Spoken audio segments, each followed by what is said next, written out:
Welcome and thank you for being here today for our big announcements. We have many speakers today, and then we'll be taking questions from members of the press.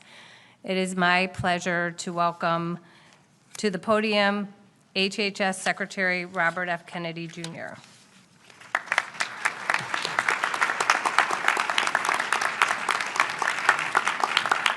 Good morning, everybody. Thank you to all the officials who are joining us today, and I'm going to acknowledge many of you by name. It's a long list. Chairman of the Federal Trade Commission, Andrew Ferguson, Senator Bill Cassidy, Senator Marsha Blackburn, Senator Roger Marshall, Senator James Lankford, Congressman Doug LaMalfa, Congressman John Joyce, Congresswoman Diana Harshberger, Congressman Bob Onder, Congressman Robert Aderholt, Congressman Dan Crenshaw, Congressman Tim Walberg, Indiana Attorney General Todd Rokita, Texas Attorney General Ken Paxton, Deputy Secretary Jim O'Neill, Administrator Mehmet Oz, Director Jay Bhattacharya, Commissioner Marty McCary, and Admiral Brian Christine. And a special thanks to Chloe Cole for being with us today to bravely share her odyssey. Doctors assume a solemn obligation to protect children. Yet doctors across the country now provide needless and irreversible sex-rejecting procedures that violate their sacred Hippocratic oath by endangering the very lives that they are sworn to safeguard.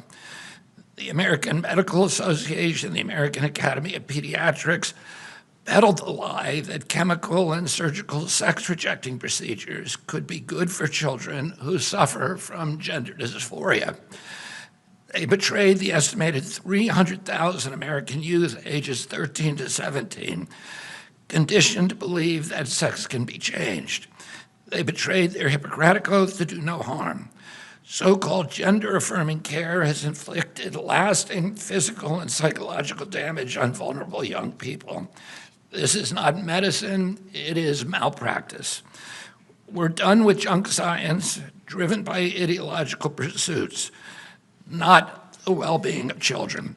A peer-reviewed report published by the HHS Office of the Assistant Secretary for Health last month confirms that sex-rejecting procedures impose medical dangers and lasting harm on children who receive these interventions.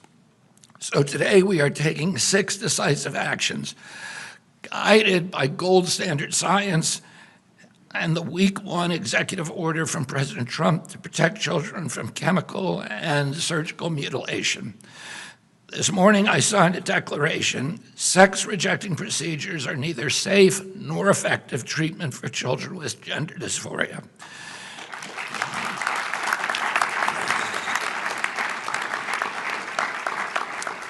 These procedures fail to meet professionally recognized standards of care. Medical professionals or entities providing sex-rejecting procedures to children are out of compliance with these standards of health care. This declaration is a clear directive to providers to follow the science and the overwhelming body of evidence that these procedures hurt, not help, children. Additionally, CMS is proposing 2 new rules. The first rule will bar hospitals that participate in Medicare and Medicaid, which is almost every hospital, from performing these dangerous and harmful procedures.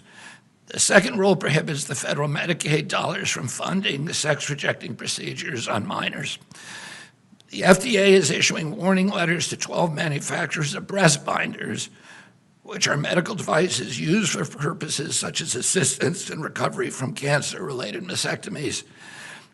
The FDA is telling these companies that the illegal marketing of breast binders to children for the purpose of treating gender dysphoria commits significant regulatory violations and requires swift congressional or corrective action. If the manufacturers don't comply, they could face enforcement actions, including product seizures. Furthermore, HHS is also moving to reverse the Biden administration's attempt to include gender dysphoria within the definition of disability. My uncle, Ted Kennedy, was the primary author of the Americans with Disabilities Act and of the 1978 amendments that strengthened the Rehabilitation Act. The Biden-era amendments that designated gender dysphoria as a disability serve the commercial interest of a predatory, multi-billion-dollar industry that betrayed the original intention of those laws and gendered widespread public resentments against those laws among the American people and discredited the statutes in the public mind. These are statutes that were designed to protect the most vulnerable Americans, and the misuse of these statutes for these purposes injures the statutes themselves and injures other people who are entitled to that protection and who Americans want to see protected. Our proposed rule will reassure recipients of HHS funding that policies preventing or limiting sex-rejecting procedures do not violate disability non-discrimination requirements. Finally, our Assistant Secretary of Health, Admiral Brian Christine, today signed a public health message to inform healthcare providers, families, and policymakers that current evidence does not support claims that puberty blockers, cross-sex hormones, and surgeries are safe and effective treatments for pediatric gender dysphoria. These announcements are grounded in evidence and shaped by compassion. President Trump has made child protection a national priority. The Make Our Children Healthy Again strategy demonstrates that commitment. Sex-rejecting procedures rob children of their futures. The Maha Commission strategy report calls for an end to over-medicalization of our children. Unnecessary medical interventions drive big money interests that push sex-rejecting treatments. Today's revenue for sex-rejecting drugs and surgeries in 2023 were estimated in one study to exceed $4.4 billion and on track to exceed $7.8 billion by 2030. One doctor was recorded callously describing sex-rejecting procedures as a big moneymaker. Hospitals rake in millions of dollars by convincing boys and girls that a lifetime of off-label prescriptions for estrogen and testosterone blockers, chest reconstruction surgeries, and more are the only way to achieve true happiness and belonging in life. It's wrong.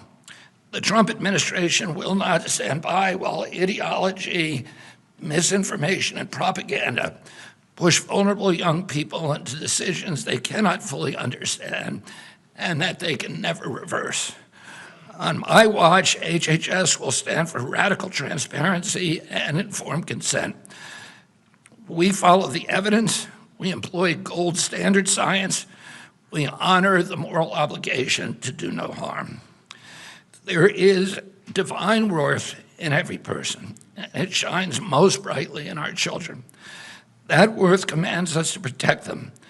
And as long as I serve as HHS Secretary, this agency will do so.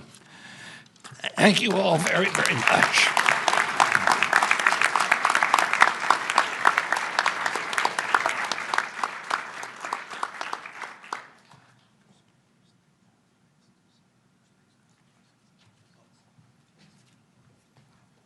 Sorry, I thought I was last. I guess I'm not. Secretary Kennedy, thank you very much. His bold words tonight reflect a deep passion that he's expressed since very early in this administration, and it represents why HHS needs to be in the forefront of issues like this. The white paper that was crafted, it's several hundred pages long, but is actually a superb document, created a foundation for CMS, my agency, Medicare and Medicaid, to take bold action as well to address some of the challenges. But I want to take a second and outline where we are right now. There's an op-ed that Steph Carlton, my chief of staff, was over here somewhere, and I penned that just issued while we've been sitting here. and it highlights some of these issues. But of course, it all came out of the executive order of the president protecting children from chemical and surgical mutilation. Simple title, descriptive and accurate in its desire to do just that. And today we will deliver that to the president and to the secretary. Many of you, as you walked through the front portal of this building, the Hubert Humphrey building, saw Senator Humphrey's quote on the side wall. And he speaks about the moral obligation of government to take care of those at the dawn of life, our children. 53% of children in America are in Medicaid or CHIP programs. So we provide insurance to most children, and commercial insurance follow us. But we are in a weird place in America where we have mixed politics and medicine. And do you know what you get when you mix politics and medicine? Politics. There is no medicine left. We witnessed that with bizarre statements, predatory actions, and many other activities that I think have forced children to the tip of the spear where they have brunt the burden of this toxic combination. We've been told that permanently altering bodies of children, and the children are told this as well, will bring them lasting peace. But few have achieved the inner peace promised by these charlatans, and the talking heads, the media personalities, the social media posts, all these have created a dishonest narrative. And of course, many of these children are left with the most tragic parts of all the treatments that they've succumbed themselves to. Many physicians as well have been pressured into compliance. The white paper outlines this, with the dangerous progressive ideology that treats children like lab mice. And because often in medical school you're taught to go along to get along, they have not been willing to rear their heads and bravely say what they know to be right, which is that these procedures are wrong. Individuals who question their sexuality are treated by medical professionals on the fast track, that's what it's called, approach to care, resulting in drastic interventions that merely increase the distress they're already suffering from. Under politicized medicine, people suffer long-term consequences. Let me go through the three major categories. Puberty blockers, reduce bone density, alter brain development, which is a real problem when you're 11, 12, 13 years of age, and disrupt sexual function for the rest of your life, oftentimes. Cross-sex hormones cause irreversible changes, including infertility, loss of sexual function, even cardiovascular issues, as well as long-term endocrine problems. And of course, the surgical interventions where you remove healthy organs, despicable and reprehensible as it is, permanently alter appearances and destroy children's lives. So let's talk a moment right now about the big question. This dangerous fast-track approach in invasive treatment, what it really does is slap a Band-Aid on a much deeper pathology, a much deeper problem, the underlying issue of gender dysphoria. It denies patients the opportunity to be seen for who they really are. The doctor can't look them in the eyes and treat them like a child that's confused and lost and needs help. They become an opportunity. They become eventually a victim. Reasonable evidence-based objections that a child's confusion might resolve over time have been ignored, even though it makes common sense, and it turns out from numerous studies now in Europe to be true. Again, we outlined these in the op-ed. And this is not how clinicians respond to the care of other pediatric issues, but it's how we respond to pediatric adolescent mental distress. And the medically honest approach is to at least start slowly, the least invasive possible, psychotherapy, counseling, including family counseling, evaluation of other conditions like ADHD and autism, and of course, treatment of the anxiety and depression that so often is included with this diagnosis. There's lots of reasons we're having this problem. Social media is obviously a concern. There's been an explosion of discussions within children's groups about these topics. The surge has also been accompanied by healthcare professionals advocating that there's not going to be any opportunity to push a child to think twice about the decision they might have wandered into mistakenly in a whimsical moment. And 57% increase in suicide rates over the last great data we have, which is from the teens, is also a concern, with teenage children bearing the brunt of this. American taxpayers should not have to foot the bill for ideologically driven experiments on our nation's youth, and hospitals that we deem must meet the minimum quality standards of care and safety should not be conducting these experiments when we know so little about what is happening with our youth. Now the important part. For these reasons, and I can go on and on, this document, the white paper that Secretary commissioned is over 300 pages long, we're taking major steps at CMS to stop a funding process that has led to irreversible medical interventions with two major actions. The first, we're announcing a notice of proposed rulemaking that ends ends taxpayer funding of sex-rejecting procedures for children in Medicaid and CHIP, full stop.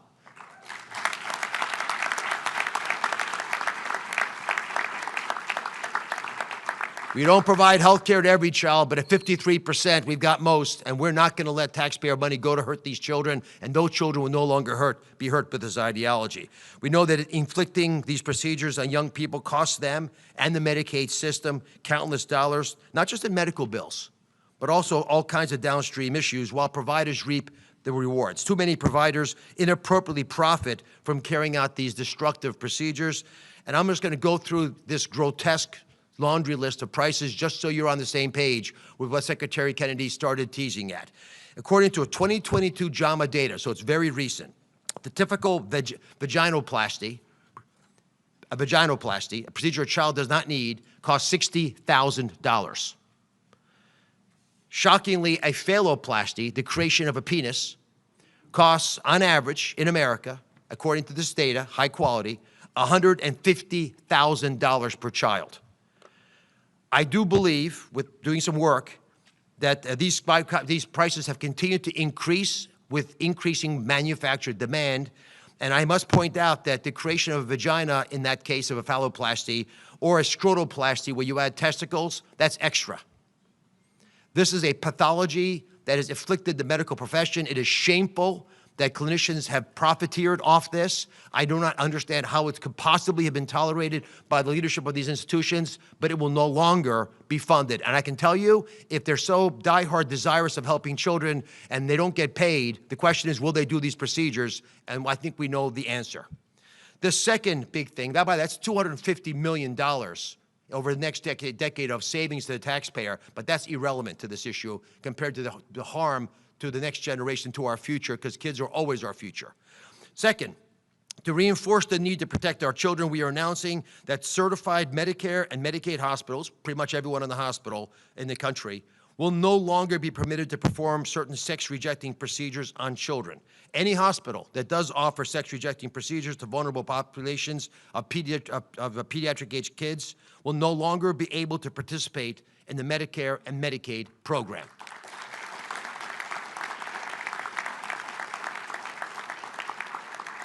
We want our hospitals returning to healing, not harming the patients entrusted with their care, or they're going to pay a very steep price. These actions are part of an all-government effort led by President Trump and spearheaded by Secretary Kennedy to protect vulnerable individuals and genuinely make America healthy again.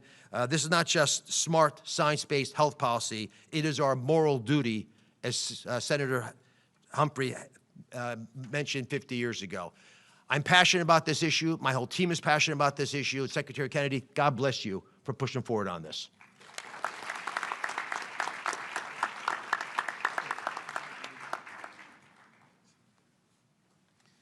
Thank you, Dr. Oz.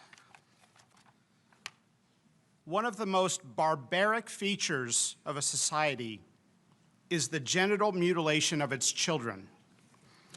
It's based on a medical dogma, sadly, that the normal, sometimes stressful experiences of boys and girls growing up is a pathology that requires medical intervention.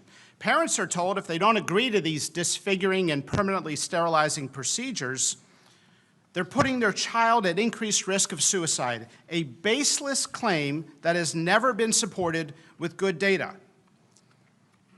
Let's be honest, and I'm going to say what you're not supposed to say.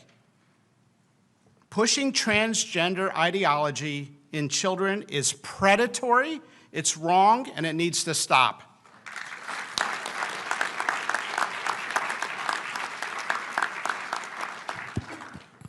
This ideology is a belief system that some teachers, some pediatricians, and others are selling to children without their parents knowing sometimes, or with a deliberate attempt to remove parents from the decision-making.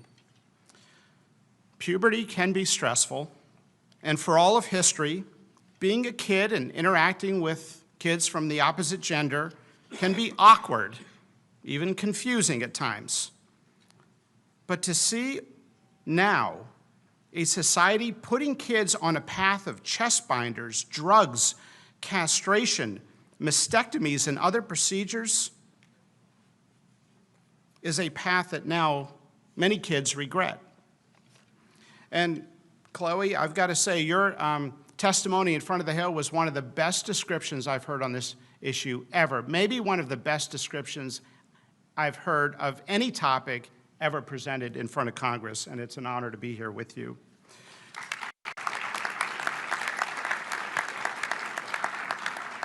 Let me be clear about something, and this is an important distinction. Sometimes it doesn't get mentioned. We're not talking about medically treating kids with a biological basis for differences in sexual development, what used to be called intersex. We're not talking about children with 5-alpha reductase deficiency, Klinefelter syndrome, Turner syndrome, or other sex chromosome abnormalities. We're talking about an ideology that is supported by flawed science that every child as young as 4 years of age should pick from an array of genders. We've got high schools now where half the kids don't identify as a boy or girl. What's going on? To American hospitals and clinics, do not ask parents to leave the room in order to sell your transgender ideology to America's children.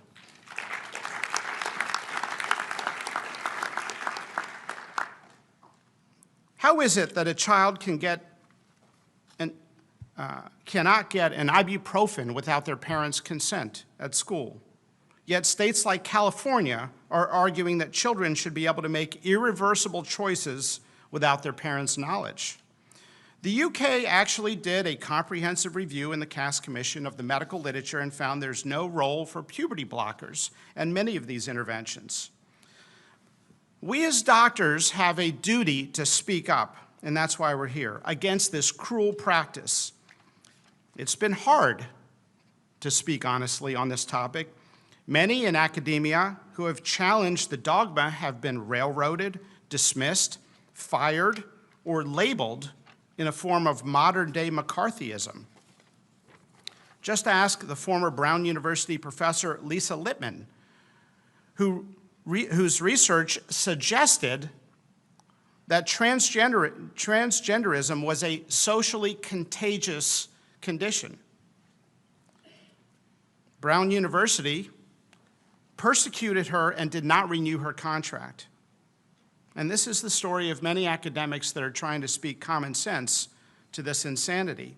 Let's stop with the labeling and let's have an honest conversation about what's best for America's children. Today, the FDA is taking action. We are sending warning letters to 12 manufacturers and retailers for illegal marketing of breast binders for children for the purposes of treating gender dysphoria. Breast binders are a Class 1 medical device with legitimate medical users, such as being used by women after breast cancer surgery. And these binders are not benign. Long-term usage has been associated with pain, compromised lung function from atelectasis collapse, and even difficulty breastfeeding later in life. The warning letters will formally notify the companies of their significant regulatory violations and require prompt corrective action. And I want to say thank you, President Trump, for signing the executive order to have us look into this. Thank you to Secretary Kennedy for speaking directly to this issue, to Mehmet Oz for finally ending government-funded sex transition procedures in the United States, to Jim O'Neill for his leadership, Brian Christine, Jay Bhattacharya, to Chloe for sharing her personal experience, to the entire team, to the many members here, Senators Marshall, Cassidy, Langford, Blackburn. You've taken risk and stood up on this topic and stood for what's right. Congressman Wahlberg, Anders, Adderholt, Harshberger, Crenshaw, AG Paxton. It's not easy to speak up on these issues, and you've done it at personal career risk. Thank you for speaking up for American children. It's time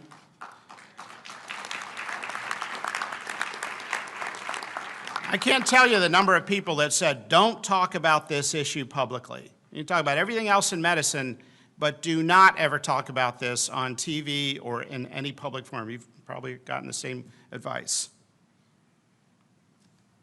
But we're going to keep fighting for American children.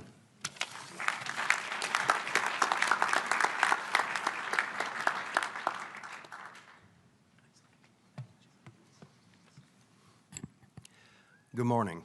I'm Admiral Brian Christine, the Assistant Secretary for Health at the Department of Health and Human Services, and I have the privilege of being the Senior Flag Officer in the Commission Corps of the United States Public Health Service. Welcome to you all, but especially welcome to you, Chloe.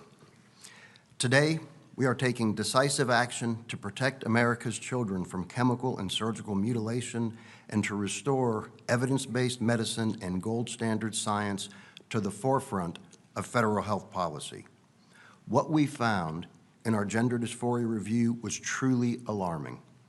From 2016 to 2019, the number of sex-rejecting procedures performed on children tripled.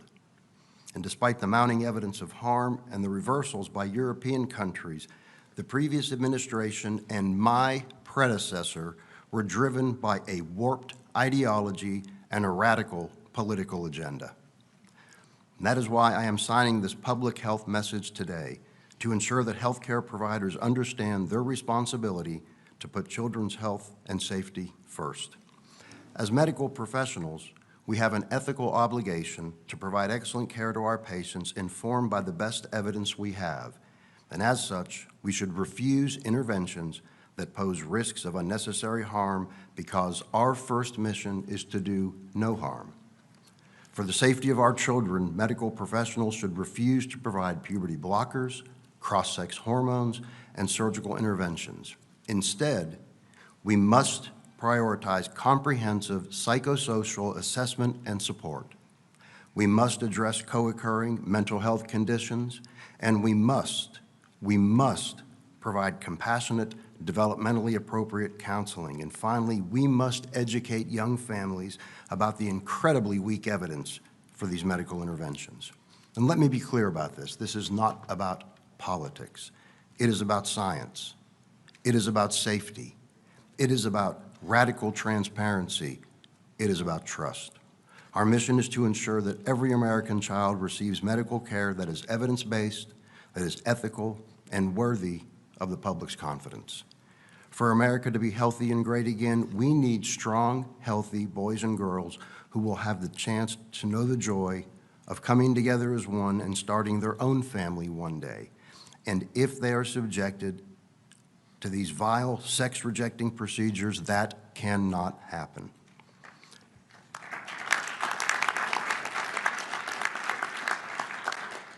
Protecting our children's health and their future is good medicine. Protecting our children's health and their future is our moral obligation. Today, I am offering the opportunity for every medical professional to absolutely reject harmful, irreversible procedures on minors and instead to prioritize medicine that puts the health of America's children first. All of us on this stage will continue to be guided by gold standard science, a dedication to radical transparency, and a commitment to truth. President Trump and Secretary Kennedy will stand for no less. Thank you all for being with us today. God bless President Donald Trump. God bless Secretary Robert F. Kennedy Jr. God bless all of our vulnerable children who suffer from gender dysphoria and their families. God bless Chloe Cole, and God bless our republic. Thank you.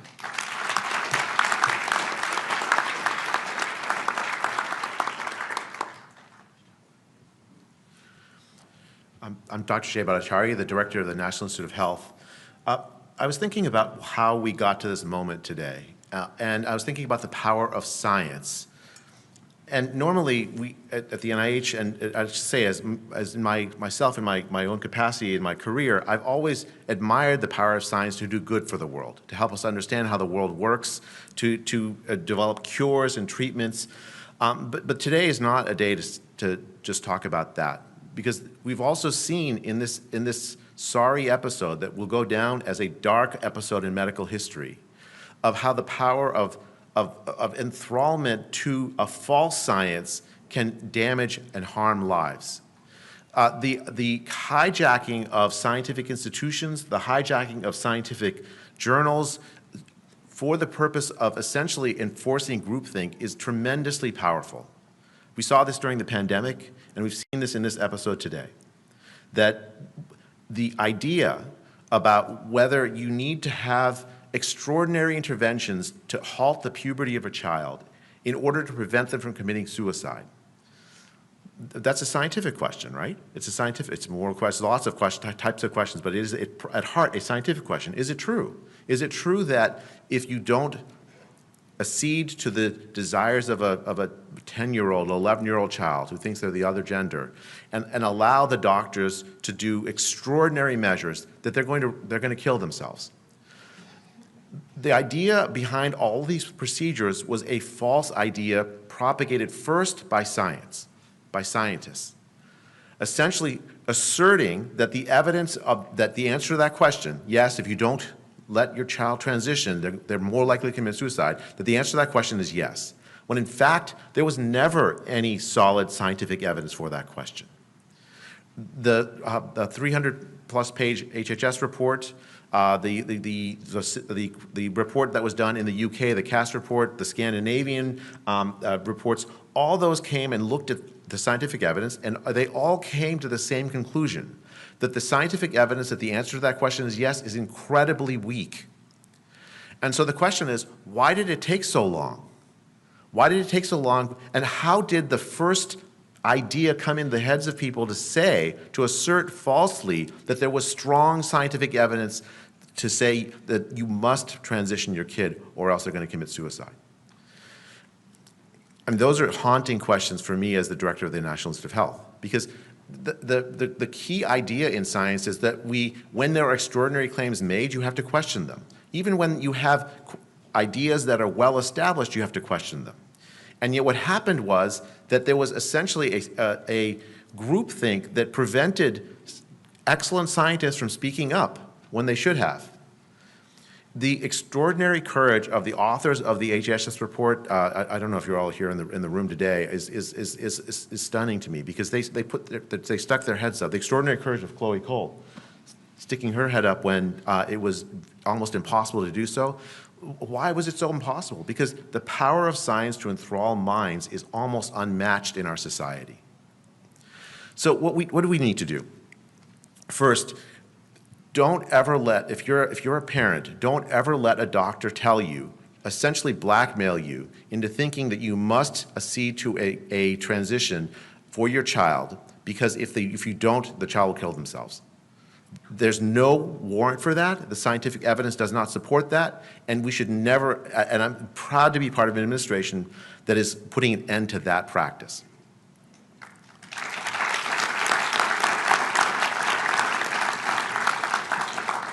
Second, this is the policy announcement. As the director of the NIH, we have ended our support for research in support of of gender transitions. But now there have been activist courts that have prevented us from getting rid of all of our portfolio of it. But by the end of this year, that's all going to be gone from our portfolio. It was junk science to begin with, and we will not continue to support it.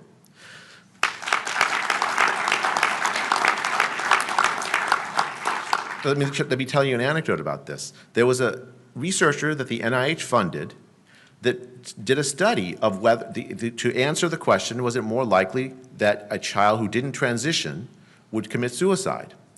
That researcher found the answer was no. But because the researcher's ideology was so enmeshed in this, because if the answer is no, that means she might get canceled, she refused to release the study, refused to release the data.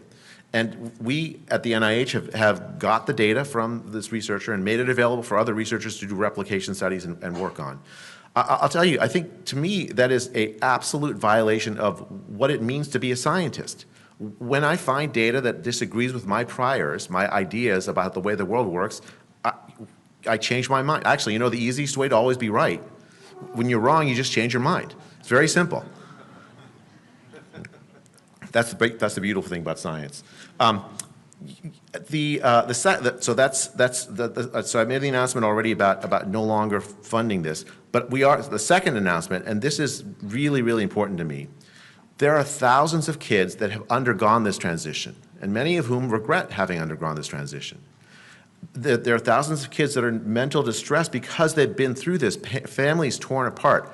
We are going to fund science to help them, because what I don't want is for the answers to those families to be based on basically no evidence or presumed knowledge that we don't actually have. We're going to do gold standard science to help those families, to help those kids that are detransitioning or thinking about detransitioning, because we have to follow wherever the evidence leads in order to protect children. So Secretary Kennedy, President Trump, if you're listening, and all the distinguished congressmen and senators and others in the room, thank you for your leadership on this issue. Thanks for on the behalf of all the parents and kids of this country. I think we are turning a page in this. This will be remembered as a dark day. Today we'll remember as a bright day, but the episode of the last several years will remember as a dark page in the history of science, and let's pray that we never have to do that again. Thank you.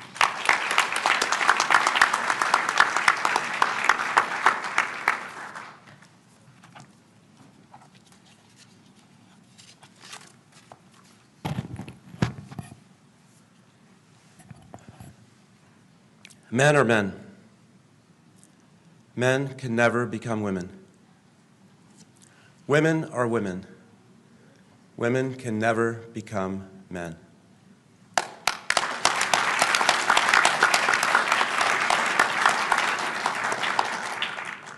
Children are innocent, and they need our protection.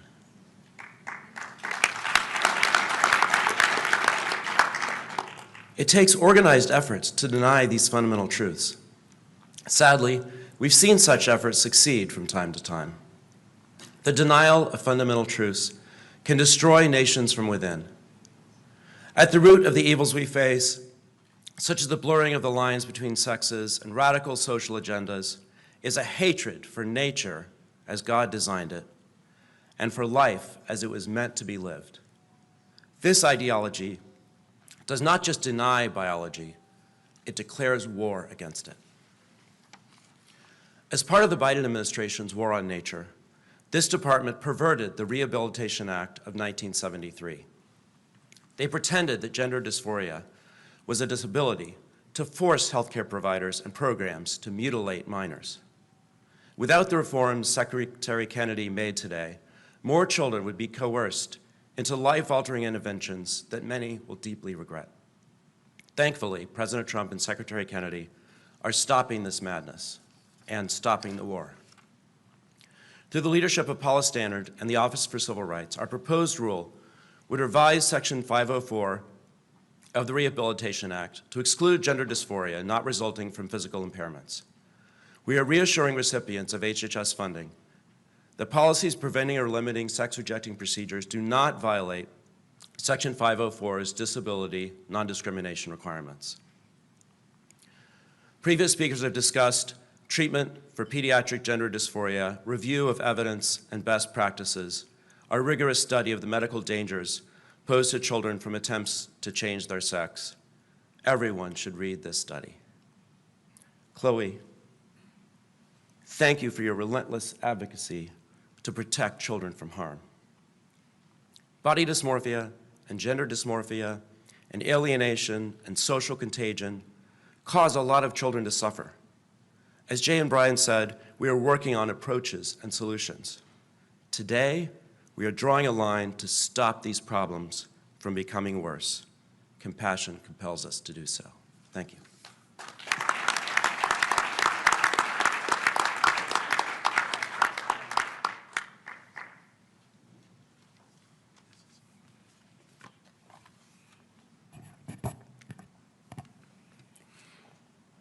Thank you so much for having me. It's an honor to be here and to be able to speak on behalf of American children whose innocence and health are being compromised, whose lives are being ripped apart by ideologically driven medical experimentation. I represent a community of people who have been harmed by these procedures, and yet largely are ignored by the same doctors, the same clinics and medical system that have harmed us. I've become an advocate for protecting children from what is often mistakenly referred to as gender-affirming care, because it is by no means care, scientific medical abuse that violates every tenet of medical ethics.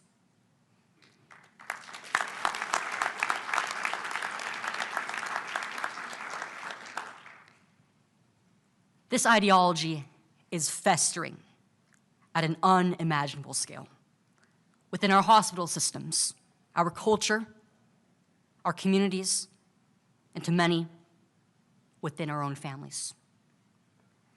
For me, it started with being lied to about who I was by adults outside of my family. I was made to feel that the way that God beautifully made me was in fact a mistake that could only be fixed by so-called modern medicine. My doctors, rather than guiding me, they affirmed my childish misgivings about my developing body, my belief that I wasn't just a tomboy, that if I liked having short hair, if I liked being around the boys more, if I behaved more like my older brothers, I actually was a boy who just so happened to be born in a girl's body. At 13 years old, I was administered puberty blockers and testosterone in high doses. And when I was only 15, they removed my breasts. My questions about whether I will be able to have children or about the future of my reproductive health and my overall health have gone unanswered. But that mastectomy ensured that I am never going to be able to nourish whatever children I may have. And this happened before I was even mature enough to understand that one day I would aspire to become a mother. Because of the moral failings of my doctors, I forever have lost significant parts of my identity as a now adult woman while I was still a child. And there are tears that I don't show to the world. There is grief that every single day I carry with me silently. The only thing in the world that makes me angrier is knowing that this is continuing to happen to children all across the United States and throughout the globe. But they messed with the wrong kid.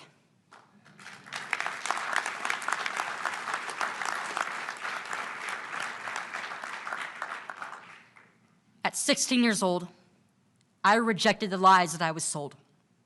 I detransitioned, and I chose to face the world and sound the alarm on what is happening to my generation, both in the hopes that this would set forth a movement of young people who chose to break free from ideology, and also that one day, no child would ever have to speak up about this ever again.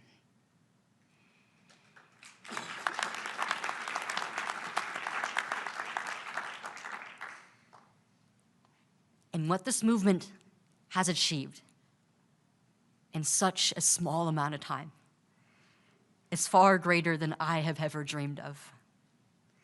26 states now have passed laws to save children. Laws that all have been upheld by the Supreme Court earlier this year.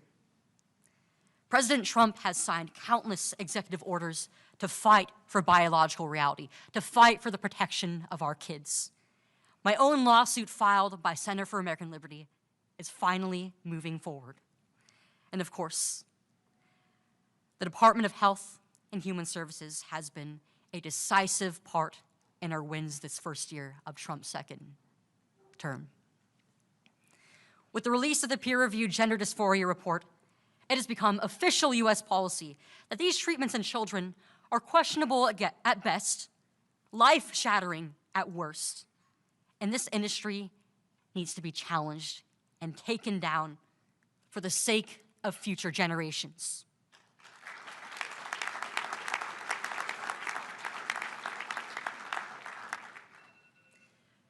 Because there is no such thing as being transgender, nor children born in the wrong bodies.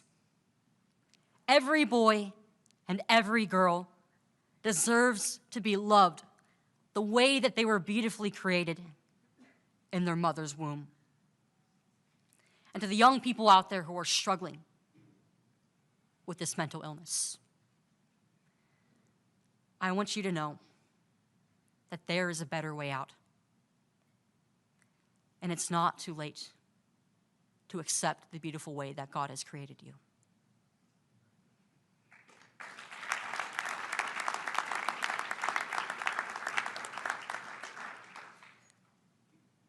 My story turned out to be a success story, but it was only in spite of my doctors and the horrible things that they did to me, to my family. I am only one voice out of thousands of children, but our cries for help have finally been heard.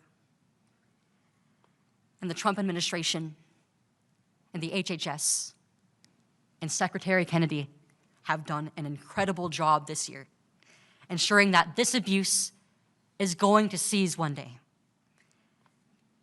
I am incredibly excited to see the many more wins that we are going to have moving forward in the next few years. On behalf of every single child who once was mistaken that they were transgender, thank you for everything.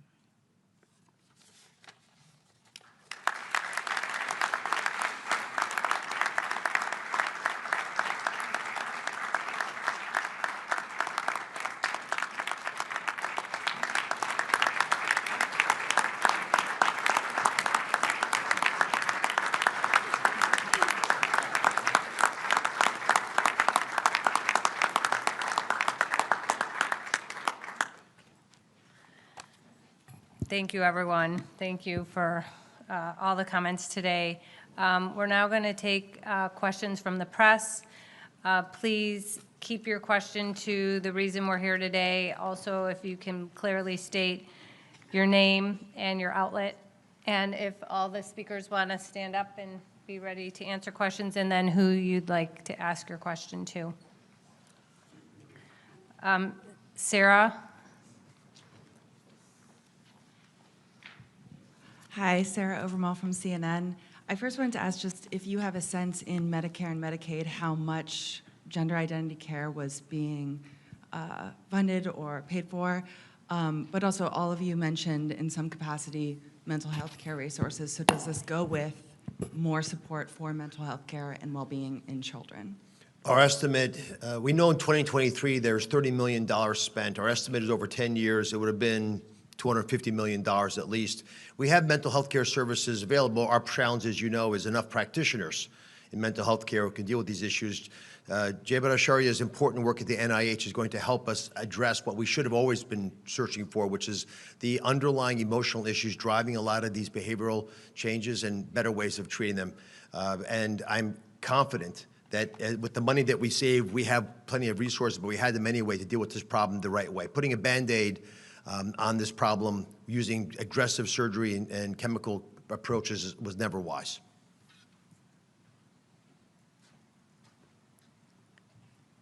Caitlin?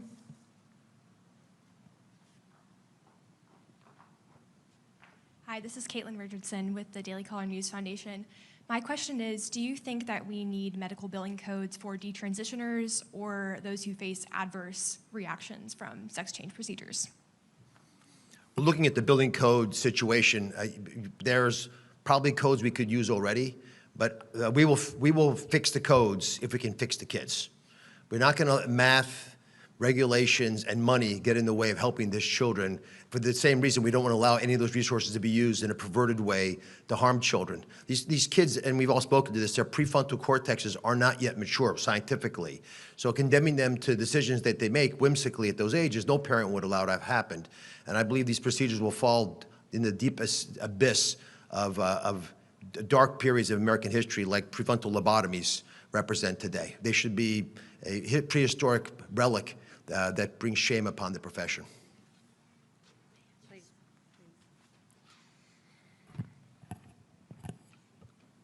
I think that it's incredibly important that within the medical system, we get measures passed and we have billing codes written for those who detransition or regret their transition or have been harmed by any of these procedures, even if they choose not to detransition.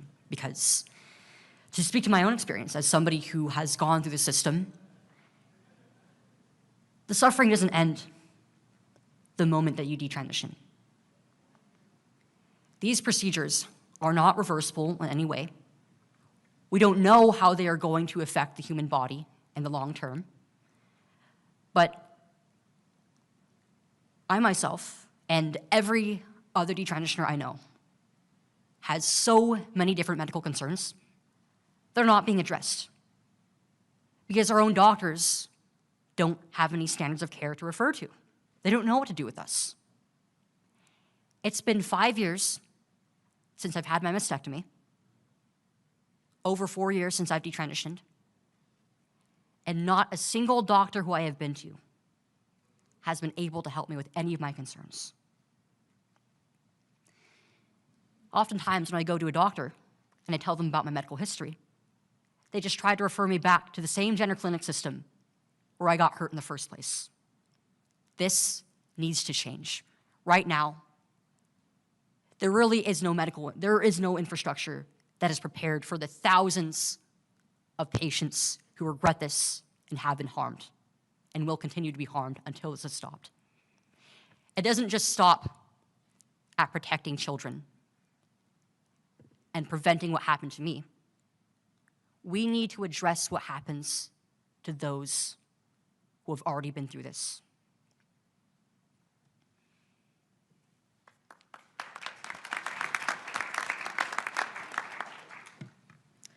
Michael?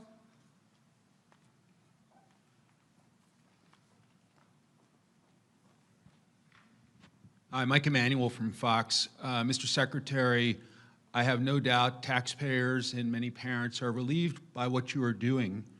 But do you worry about blue states and transgender activists tying you up in court over the next few years over these steps you're taking today? I don't worry. I mean, I think that's going to happen. I mean, the number of lawsuits with my name on it right now is almost beyond counting. So we have, we got everything that we do here. We have excellent general counsel. We know what we do, what we're doing is legal. And if people sue us, they're welcome to, but we're going to win the lawsuits. So.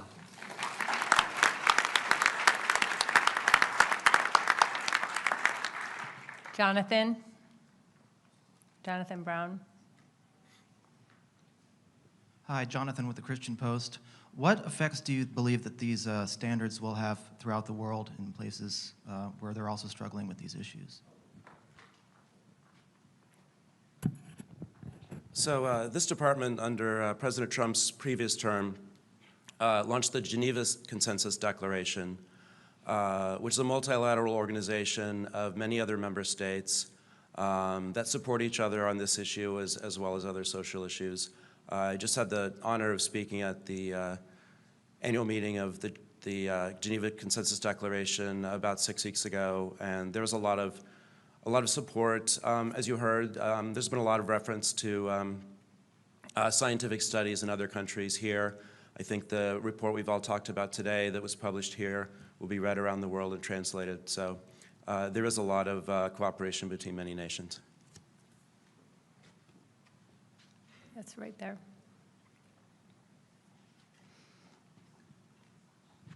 Hi, Chelsea Sirzo at Stat News. What is the implementation timeline for many of these actions?